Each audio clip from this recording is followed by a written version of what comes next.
by those who snatch violently, and those who remove gently, and those who glide smoothly, and those who race swiftly, and those who regulate events on the day when the quake quakes and is followed by the successor.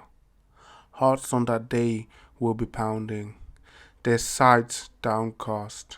They say, are we to be restored to the original condition when we have become hollow bones?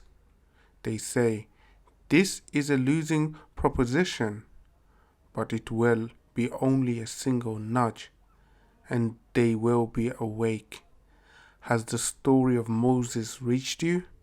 When his Lord called out to him in the sacred valley of Torah, go to Pharaoh, he has transgressed, and say, do you care to be cleansed?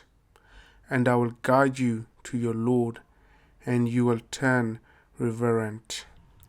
He showed him the greatest miracle, but he denied and defied, then turned his back and tried, and gathered and proclaimed. He said, I am your Lord the Most High.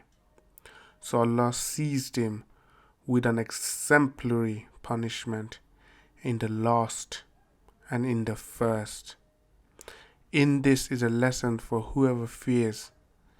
Are you more difficult to create, or the heaven?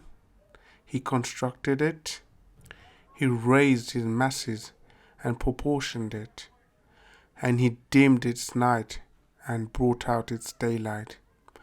And the earth after that he spread, and from it he produced its water and its pasture. And the mountains he anchored, a source of enjoyment for you and for your animals. But when the great cataclysm arrives, a day when man will remember what he has endeavored, and he will be displayed to whoever sees. As for him who was defiant and preferred the life of this world, then hell is the shelter. But as for him who feared the standing of his Lord and restrained the self from desires, then paradise is the shelter. They ask you about the hour. When will it take place? You have no knowledge of it. To your Lord is its finality. You are just a warner for whoever dreads it. On the day when they witness it, as though they only stayed an evening or its morning.